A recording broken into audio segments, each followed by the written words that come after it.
Hello, everybody. Hello once again, and welcome. Welcome to the Prismata News and Game Dev Insights Show.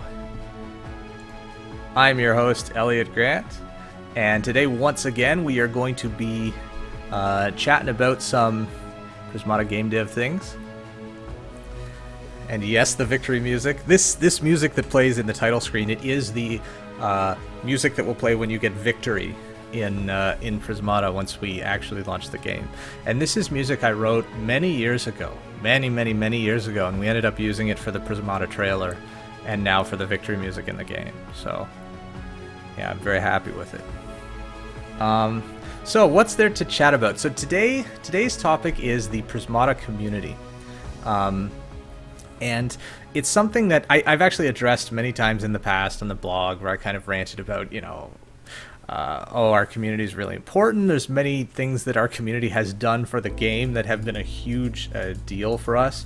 But I wanted to kind of take a step back and explain a bit more about how much it actually means to Prismata and its success, and why we emphasize community so heavily in our development of the game and the way we involve people when making decisions. And to give some reference for this, back 20 years ago, where online games required you to dial in to your friend's modem to play them, back then, the success or failure of a game didn't really depend on whether or not people talked about it a lot on internet forums, because games, they got sold through magazines and traditional journalism. Nowadays, there are so many products available that most people research a game before purchasing it. Most people try to learn as much as they can about a game before purchasing it. And many people are convinced to make a purchase by somebody they know, or somebody who's involved with the game. And so having a large community of players that speak positively of the game and act as ambassadors for the product, as well as maintain a long lifespan of people's interest in the product, it's become increasingly important to growing the product as the game continues. We're not expecting to make 100% of our sales on day one or week one or month one. And if we do, I would almost consider that a failure, because I want to be continually growing and driving growth of the product throughout the months that follow our initial launch. And the main driver of that activity is going to be the existence of a community that supports the game. And for many products, the strongest marketing assets for the game are, in fact, community-created assets. The strongest marketing channel for the game, the strongest way to just drive overall awareness of the product, is having a player community that itself is driving awareness of the product. So it's super important for us, especially given that we're sort of an eSports-y type of product, that we're definitely a product where people like to communicate with each other about strategies and sort of learn about the game together, learn about the game from other people. It's particularly important. The other aspect that a community can really help with is, our genre, sort of strategy games in general, is very crowded. And there are a lot of how should I say this? There are a lot of products in this genre that are not particularly special in any noteworthy way. There's a lot of sort of strategy card games that borrow the same sort of rule sets and stylistic trends from other more noteworthy games in the genre. There's a lot of real-time strategy games that aren't really innovating that much, and their sell is more based on theme. This is an RTS based in Japan, medieval Japan, or this is a card game featuring anime characters, or featuring high fantasy, or featuring characters from a particular franchise or universe, right? And we don't have any of that. We don't have a known brand behind us. We don't have any real catchy juice to the theme of our game. It's sci-fi. Sci-fi is cool, but it's not going to necessarily win people over. The thing that differentiates Prismata as a product from other products is that the rules of the game are different. The way that the game plays is different. And for me, at least, as a player, I prefer the way Prismata's gameplay feels to the way of a standard collectible card game or a standard real-time strategy game, just because I'm all about like the build order strategizing and the, you know, getting a different set of units every game and adapting and learning based on what's available. Like, and that is a point that is difficult for us to convey in our marketing. You know, like we could say Prismata is different, Prismata combines aspects of different games and stuff like that, but people don't really believe it unless there is sort of a vocal community of players that reinforce and emphasize that point. And like, you know, so we could say things on our Steam page, for example, that say, oh, Prismata's sort of like a turn-based RTS, but a lot of people, they don't get it unless they play the game. And of course, you know, we could write on our Steam page, Prismata's the greatest game ever, it's really good, but, you know, nobody believes that coming from the developer, right? So the community is a way that the sort of message that, like, no, Prismata's actually good, and it's actually different, can get across. Because if it comes from the developer's mouth, it doesn't mean much. And this has been true, like, for a lot of mobile games. You know, like some of the competitive mobile games that are actually good and are not just pay-to-win trash, they have a huge amount of difficulty breaking that barrier to get players to try them, because everybody thinks, oh, it's a mobile game, it must be some pay-to-win trash or, you know, some bullshit.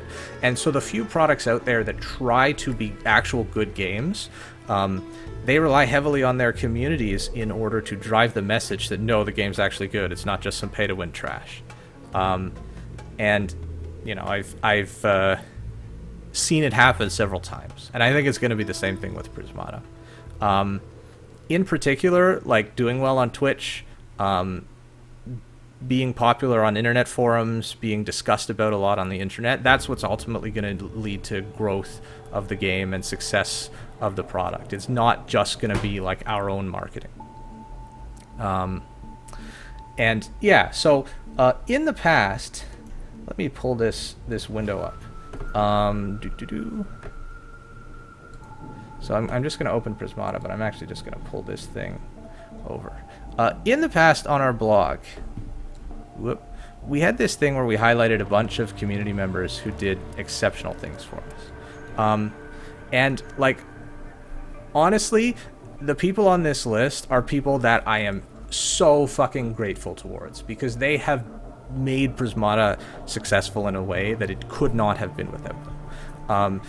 You know, Evan did amazing things to help grow our subreddit, and it was fucking phenomenal. Celerity made a thread on Team Liquid, which is in an internet forum mostly for StarCraft players and now a few other games, where he said, yo guys, come check out this game, Prismata, it's really cool. And that thread got so many replies and so many posts, and, you know, keys were given away, and we got actually a tremendous number of new players just from that single thread on a single internet forum. And it was because somebody like Celerity, who had, you know, status within that community, said, no, look guys, this game is actually good. I'm not just like a marketing shill or anything like that. Like, I'm somebody you know, and I'm telling you this game's really good and you should try it, right? Because people trust the voices of the members of their community that they love. You know, Crash did so much for us by streaming the game for so long. RJ Fontes, all the videos that he produced. And this blog post is actually really old. This is like more than 2 years old, almost 3 years old, this blog post. These are the people who helped us during our Kickstarter. Zakez actually made this Prismata subreddit extension where you could mouse over a unit, it would show you the info panel for it. We did a wiki editing contest back then, and I'm highlighting here the Pjolj, who was the winner of that wiki editing contest. But actually, there were a tremendous number of people who contributed to adding content to the Prismata wiki, and that's an invaluable resource for new players that go there to sort of learn about the different units and what they do. You know, Kriparian, obviously, he has a huge following. Massive number of people, and we invited him to be in our first tournament, and he just, like, you know, streamed the game, did some stuff with us, and then, like, he put a video on his YouTube channel, which we did not ask him to do.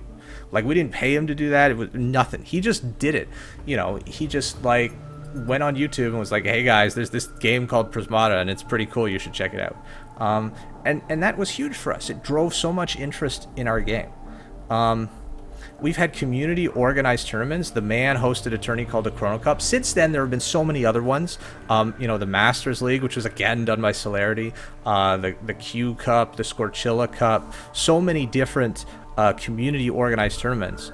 I'll talk about esports in a moment, but just in the past, like, these things were huge for us. Like, at the time, I'd never really got to experience what sort of a community-oriented gaming league like this could be. And the Masters League was amazing. It actually was sort of the event that the community coalesced around, where we could meet together and discuss strategies and just hang out in Twitch chat, and it was a huge amount of fun. Here's the Saber made a bunch of videos for us. There have actually been so many people that made videos for us that were not on this list at the time, because this is a list from 2015. I can't hope to be able to list off all the names of all these people, because I'm definitely going to leave people out. But the impacts of those individuals towards Prismata's growth and success cannot be understated. And so for us moving forward, we really want to have both a strong community as well as a very pleasant community that's free of toxicity and free of all the problems that tend to come up in the communities of competitive online games. So let me talk about esports for a bit, because esports is a topic that's dear to many of our hearts. For competitive games, esports is one of the reasons why we take part in it, right? We want to get our way to the top of the ladder and win tournaments and stuff like that. And sort of the game dev business view on esports, it has kind of been a bit weird and muddled over the years. At first it was kind of viewed as, oh, maybe we can make money through esports. If our game gets on ESPN, we can get sponsorship money, it would be like being the owner of the NFL if your game could go on to become an esport. And in practice, that has never panned out. The cost of running those leagues almost always ends up being higher than the advertiser dollars that get extracted from them. So esports aren't really money makers for game manufacturers, and certainly as the sort of developers of Prismata, we don't expect to ever make money off of esports. That would kind of be a bit optimistic. And so, okay, people say, well, maybe esports is marketing. Maybe if your game gets on ESPN, then everybody will see it and then want to play your game. And that has, in fact, also turned out to be false. The vast majority of people who watch any given esport, whether it's on Twitch or on TV or anywhere else, they tend to be people who already have bought the game or already play the game or know about the game. Esports tend not to actually be a vessel for growing the market of your product. So then what the heck is the point of esports if you're a game developer? And the answer is actually esports are part of the product. The reason people want to play Prismata is because, oh, it's an esports game, it has tournaments, it has stuff that I can watch. That actually adds value to the product itself. So we view esports as a thing that adds value to the product through adding value to the community, right? We can provide events that the community can come together around. We can encourage competitive play, encourage players to get good, and we can maybe even attract people to the game if, say, we have tournaments with prizes and prestige, because that's a thing that certain types of players value, and many of those players who would be influenced by that are themselves strong influencers of their own followers or people that they might find that they have influence over. Chat is scrolled up. Yeah, let me fix that. Oop. Let's see. There we go. So yeah, we think esports are important, but mostly just because we want to have esports, because we want to attract people that like esports, and we want a community that's focused around esports. It's not about advertising, and it's certainly not about us making money. But that said, let's talk about some of the problems or restrictions that can happen in a community. As many of you are aware, competitive games tend to result in a lot of toxicity because people lose, they get salty, and if anything in the game is unbalanced or unfair, people get really mad about it. People yell, swear at each other, harass each other. There's all kinds of ways in which the community can actually be a negative thing for the game instead of a positive thing. And that's why you see games like Hearthstone that don't have, chat between you and your opponent every time you're playing the game, right? Because people would just literally swear at each other and call each other names, racial slurs, everything. And they've made the business decision that it's a better experience if players can only communicate through emails. And sort of we take an approach where we actually really want people to be able to interact with other players, right? We want to have a global chat in the game, or at the very least a chat window that connects a large number of players together in real time. And that's a big challenge because there's a lot of ways to abuse it. People could post spam in there. They could post links to garbage. They can just insult each other. It could be flame wars all the time. So we've actually built and enabled moderation tools for the chats within Prismata.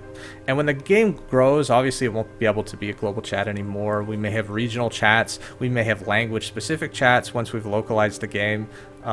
We may have to do away with the in-game chat altogether, but ideally we would like to keep it. We would like it to be there, especially for new players. They like to type in the chat, hey guys, I'm new, what should I do? And it's been a resource that we've seen new players take advantage, and they've benefited from it because they're able to integrate themselves within our community, right? And we have all these other forms of community outside of just the global chat, right? We now have a Discord, which is discord.gg/Prismata. If you're a Discord user and you haven't joined it, you should definitely join it. I'm going to spam the link in the chat. I'm just going to type it out. But it's literally just discord.gg/Prismata. And you can share that link with anyone who you think would want to join the Prismata Discord.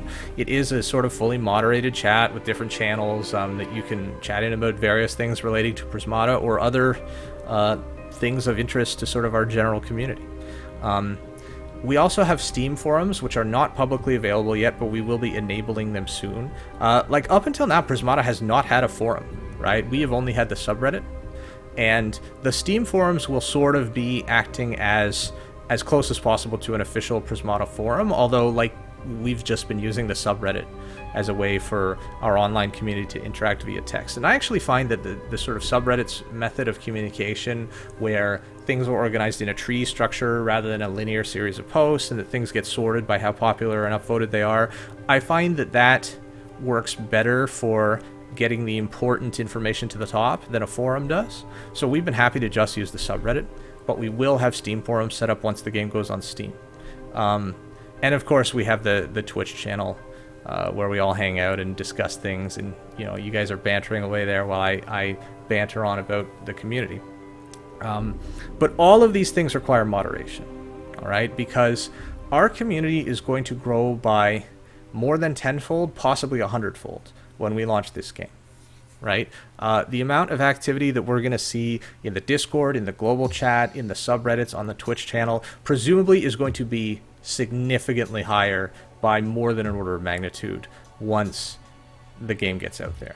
It actually was for a little while during our Kickstarter more than 10 times busier than it is now in terms of the subreddits and the chats. So we're expecting to see that level of activity again, and it will require moderation. It will require a lot more policing. We're going to have to ban people who post harassment and hate speech and all kinds of garbage, right? It's going to be like that. So we are looking for official community moderators to moderate some of these communities. Before I get to that, I should talk about the community guidelines, because we have set up, in an effort to deal with all the crap that's going to happen, we've set up a series of community guidelines. I'm going to post a link in the chat, and I'm just going to switch windows to show them to you guys. So these are new community guidelines. These are different than the terms of service, because this isn't about what you can get banned from Prismata for. This is about what you can get banned from our communities for, right? This is about the rules that our moderators are going to enforce when they decide to kick people from chats or something like that. And so, we do have some game rules that we're going to enforce as well. right? No harassment, no exploiting game bugs, no griefing during auto-matched games. We've seen a number of different ways that people can grief their opponents, just by going AFK in the middle of a game. You know, those types of things we consider violations of sort of good community behavior and good integrity as a player. And players who get reported for that repeatedly, we may temporarily ban them from some of the queues, right? You know, because we don't want people who are going to be causing trouble for other players on the ladder. We're absolutely against all forms of ladder abuse. You know, stuff like win trading, you know, borrowing somebody's account to sort of get them to the top of the ladder, doing multi-counting, botting, like basically anything that compromises the competitive integrity of the Prismata ladder. And we've had many discussions and questions about which various things are illegal or legal on the ladder, and we've tried to codify them within this rule set. You know, obviously violating the TOS is a problem, you know, breaking the law, posting advertisements, you know, evading bans or suspensions, just sort of the general things that are not allowed in a gaming community. But just to make it very clear, they've all been sort of listed here. And we also have a set of guidelines for good manners. You know, don't be annoying, don't be a jerk. Like, those are kind of common sense things, but people should understand that when they're playing Prismata, they're expected to be behaving well. It's not the case that, you know, people can just do whatever they want within the confines of the game itself and it's allowed. No, there are rules by which people are expected to behave. And, you know, for small violations of this, like, you know, if people are spamming the chat, it's like, you know, our moderators will warn you, right? And if you do it excessively, you'll get banned, right? We're not going to be super crazy with the ban hammers for first-time minor offenses. But, you know, kibitzing has been a problem, right? Kibitzing is when you comment on a game in progress in a way that, like, gives hints to one player. Like, oh, you should do this. And kibitzing is something that chess and Go players, tabletop games, bridge players especially, they find really, really rude, because it sort of undermines the competitive integrity of a 1-versus-1 game, right? If somebody's receiving, like, unsolicited coaching advice. So, you know, we're taking a stand and saying, no, in Prismata, kibitzing is bad manners. You know, you shouldn't be doing that. And at the very end of this document, we also have a list of... I have to move the window up. Just give me a moment. The window's too tall. Things that are not banned. What the hell? Okay, there we go. Some players complain that their opponents are taking too long. Okay, too bad. If your opponent's taking too long, play a faster time control. People are allowed to take the full amount of time that's been provided to them. Using emotes. People complain that, oh, my opponent's emoting me a lot. It's really annoying. We have a feature in the game where you can mute them. You just type /mute and then their username. You can copy paste their username if it's annoying to type. So if your opponent's emoting too much, just mute them. If we, like, sometimes people do really offensive things with emotes. You know, like offensive GG is one thing that really pisses people off. But at the end of the day, we don't want to have to, like, ban people or take moderator action against people for those types of activities. We want people to just be able to mute opponents who are annoying. Coaching. So some people have said, is it unfair if my opponent's being coached by somebody? And the answer is, we can't hope at all to police that, and in fact we don't want to police that, because many players have sort of learned to play the game, learned to get good at the game by being coached by other players. You know, now we don't want the integrity of the ladder to be compromised by, say, a person playing on behalf of another person to get their account to the top of the ladder. You know, we consider that a violation of the integrity of the ladder. But coaching another player, as long as they're the one actually playing the game, you know, we see that as a valid way for players to interact with each other and to learn the game. And we in fact encourage coaching. Now, coaching is not kibitzing. Kibitzing is like unsolicited advice during a game. So there's a big difference between, you know, me either in a private chat with somebody trying to teach them how to play better versus me in the Prismata global chat telling them what to do when they didn't even ask me to do that, right? So, you know, coaching, absolutely fine. And kibitzing, people don't like it. Don't do it. And of course, content creation, right? Content creation is absolutely allowed. And just to make it clear to everybody, we actually have a thing in our TOS that says, no, you can make videos. You can monetize those videos on YouTube. You can make Twitch streams. You can make fan art. The only thing you need our permission for is if you want to sell fan art, we require written permission for that. But otherwise, we're very happy for content creators to do whatever the hell they want with our game. Anyways, so you guys in the chat, I know whenever we have a discussion about this topic, there's always, you know, people have strong opinions like, oh, this should be allowed, this should not be allowed. And these rules are subject to change. You know, if you think one of these rules is either too harsh or not harsh enough, you can lobby against it and maybe we'll change them. But for now, based on sort of talking to a lot of people and sort of consensus among different members of the community, this is the set of rules that we're sort of going with. What we consider definitely against the rules, what we consider bad manners that could constitute warnings or you know, bans if you repeatedly violate them. But we don't want to actively be moderating. We just want to sort of be encouraging people to be nice and only moderating in cases where people are actively harming the community. And then things that no, we actually are definitely allowing, right? So that's our community guidelines. And yeah, if you have any feedback, please send it to me. So yeah, the very last thing I want to discuss is we are looking for moderators. We're looking for people to moderate the Discord server, the Steam forums, the Prismata global chat. Like, you know, our moderators will have powers to time people out in Prismata global chat. The Prismata subreddit, although we have a team of moderators already set up for that. I mean, we have moderators in Discord as well, but we're looking for more because we feel that, you know, if we have a small number of moderators, then when the mods are asleep, shit can still go down. So we do want to have enough moderators such that at any given time of the day, there are a reasonable number of people who are actually keeping an eye on things. And so if you are interested in helping moderate any of the Prismata communities, we have a form that you can fill out. I'm going to paste it in the Twitch chat right now. And we are taking applications for moderators. And like, yes, as a moderator, you get some special status. You get a sword next to your name in the Twitch chat.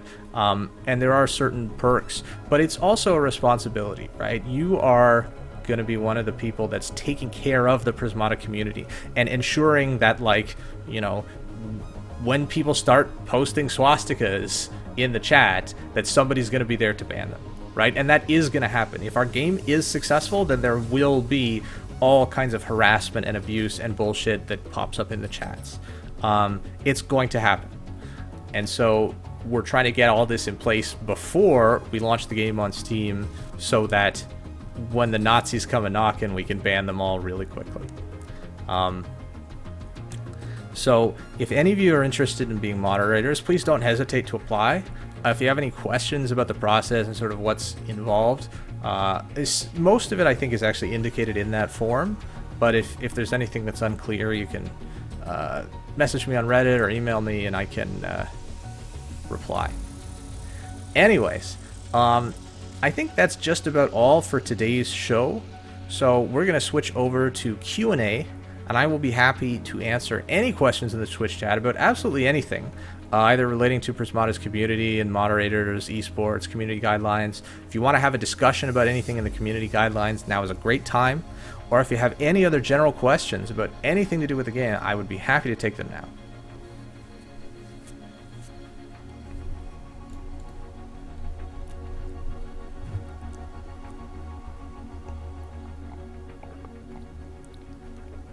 I mean, I know there were a lot of questions asked back on Wednesday when I did the previous stream. So if you're all questions out from last time, then we can just cut it. I saw somebody asking about the launch date. We definitely have a date in February that we're thinking about. We're just trying to like confirm sort of the launch activities with some streamers and our PR team before we announce it. We do have a date in mind. It is in February, mid-late February. And yes, there's a good chance it'll get pushed back and become March. There are certain things that we have no control over that may or may not cause us to need to change that date. We might just fuck up and not be ready in time. That could happen. But in theory, we have a date in February. Okay. Anything you can tell us about new units coming? Well, we want it to be a surprise. And there's some things we just haven't decided yet. Like, we have not decided if the new units will be, day 1, day 14, day 30, like, day -7. Like, maybe we should do new units right before we launch. I don't know. Like, or how many, whether we're going to do, like, 10 new units or 5 or because we have a certain block of units that are more or less ready. And the question is, like, when do we release them? At what time? Like, maybe our PR team will be able to advise us on that. I really have no idea. Is it abuse if we use our entire time bank on turn 1 with the Kappa phase? I'll answer your question sincerely. Right now, if you don't play at all during turn 1, the game automatically gives you a loss, right? It says, oh, you're AFK. And we've actually thought about increasing the span of auto losses. Like, maybe if you just miss 2 or 3 turns in the middle of a game, you should just get a loss. Because rather than make your opponent wait it out and defeat you, maybe it would be faster if we just ended the game. And there are pros and cons to both sides. Obviously, sometimes people just have to get up from their computer for a moment, and the question of whether or not they should just lose or whether they should be able to come back to the game. If any kind of stalling or other abuse becomes a problem, we would prefer to take care of it programmatically and automatically within the game so that just people don't have a bad experience, right? If it's auto loss, then you don't have to wait that long. So it's just not as bad as an experience if your opponent's doing it to you. If you wait all of your turn 1 and then play your move at the last moment, the problem is that can happen in a lot of legitimate situations. Like, people will queue up and just go to the bathroom or go to get a snack or something. And then they'll come back and they'll realize that they've missed most of their first term, and then they'll go shit and play at the last second. So it's certainly bad manners to waste your opponent's time, but it's not something that we would consider griefing, because it's just too hard to police. It's too hard to determine whether that was really griefing or whether that was just an honest, oh shit, the game started so fast I wasn't ready. And if players have a persistent habit of doing that every time, then maybe it's something we could look at, but it's not something that we're by default going to go against. Are there any long-term plans for tournaments with monetary prizes? So, yes and no. We are planning a sort of invitational tournament with monetary prizes around the time of our launch. In terms of general open tournaments, the extent to which we offer monetary prizes is going to depend on how well the game does during launch. If we make millions of dollars in sales, then certainly there will be a budget for tournament prizes, and it's something that we would want to do.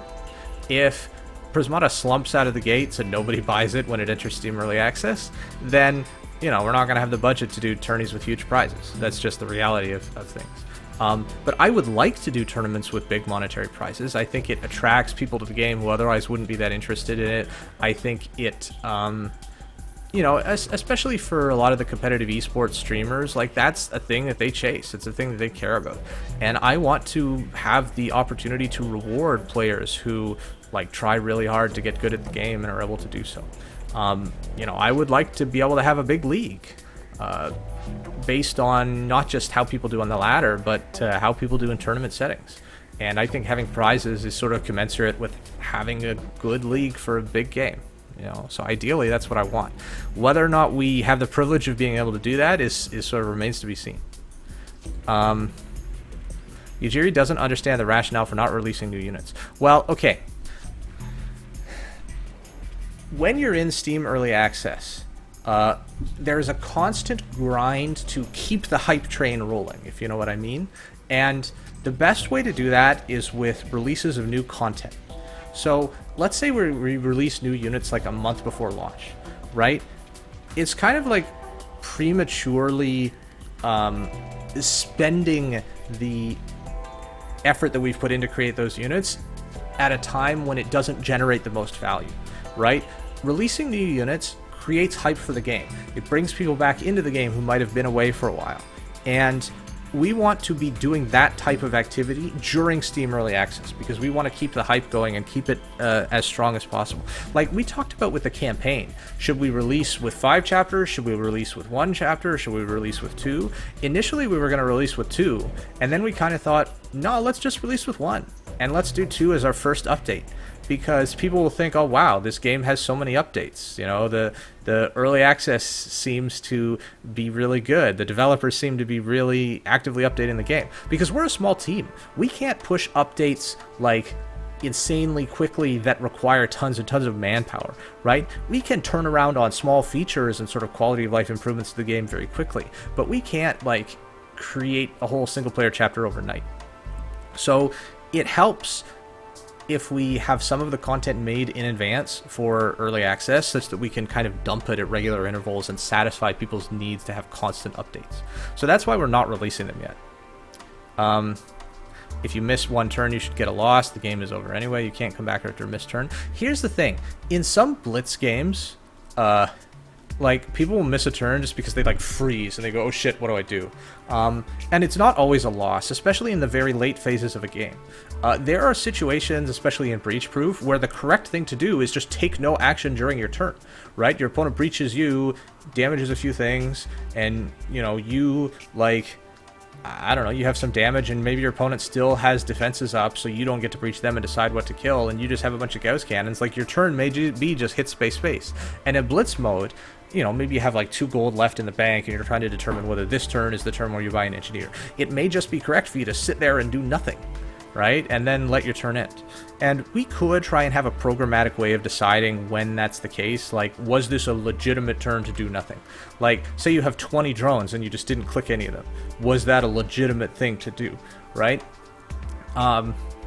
We're always very afraid of sort of false positives. We don't want to flag people as, you know, oh, you may have violated our community guidelines, when in fact, no, they were just like doing what seemed okay for a Blitz game. I mean, maybe in Blitz games it just shouldn't matter, and in 60-second games it should. I don't know. But even then, you could spend your full 60 seconds plus time bank thinking about should you buy an engineer right now with the 2 gold you have in the bank. Like, so it's very hard to make a statement that is always true about, oh, missing a turn is just a loss. You know, you should just lose if you miss a turn. Because there are always exceptions to every single rule. And the exceptions drive people nuts. Like, if, you know, somebody loses a game because, oh, they were just in a really tight spot and thinking really hard about something, that's like a strongly negative experience for them.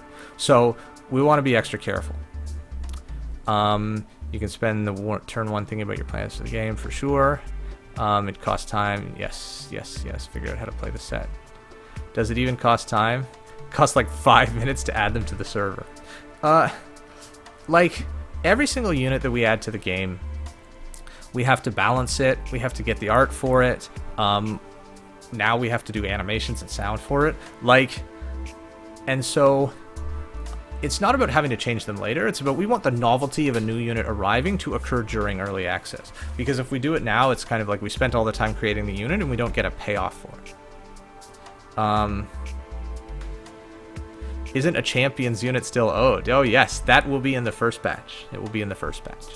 It's a great unit. It's a wonderful unit. Timing out isn't the same as skipping a turn. That's true. Community guidelines required to the requires you to follow the TOS.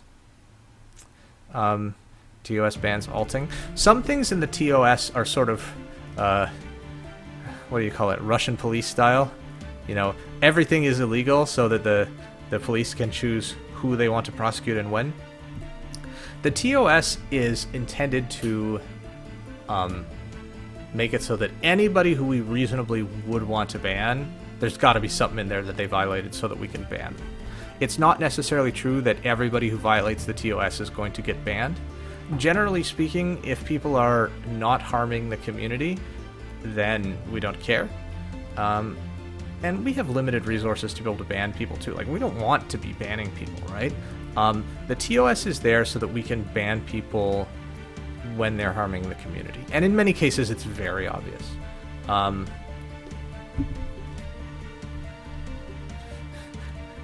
How can Wise Guy's unit be great? It's a red unit. Okay, well, it looks like I've caught up with the chat. Oh, I missed a question about the AI. When is the Prismata AI going to be public?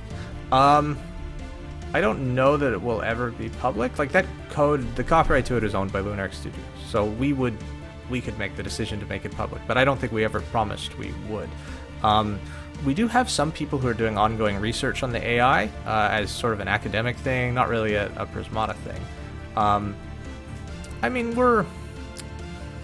it's something we've thought about. We could do it, but the AI itself has some value. Like, it's a state-of-the-art game AI that does things very different from chess AIs and very different from traditional game AIs. So we're not sure if we want to make it public because, you know, maybe there's another company that wants to buy it from us. You know, maybe we could fund Prismata 2 by licensing our AI for other games. Like, so making it public can remove some of those opportunities, and it's not something that we've made a decision about yet.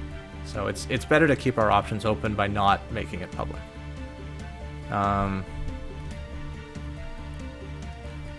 Talked about the red star gets the full campaign on release. Is the supporter heart the same? Don't have a star? Yes. I think if you have any of those, you'll get it.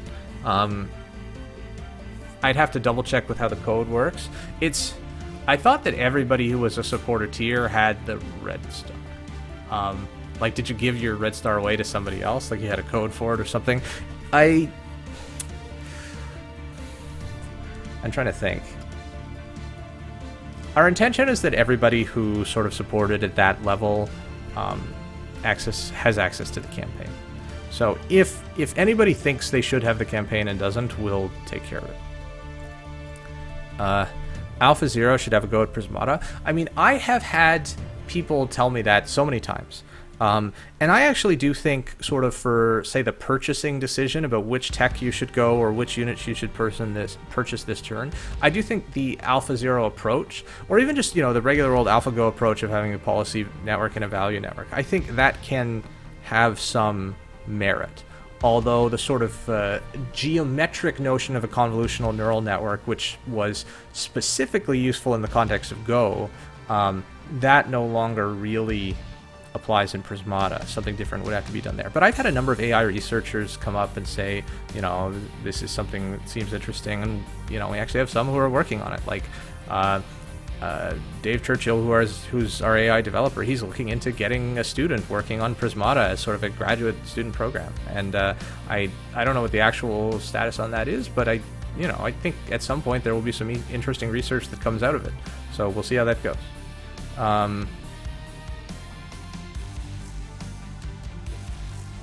You don't have a star? Never got any code for it? Is it the star? Because there's a bunch of different... I'm just looking at the shop in Prismata. Yeah, well, okay, there's the supporter bonus and the golden pass and the heart badges. So I think if you have the golden pass or the supporter bonus or any of the heart badges, that should be what you need. And if somehow you're missing one of the three, then hopefully we can get that sorted out.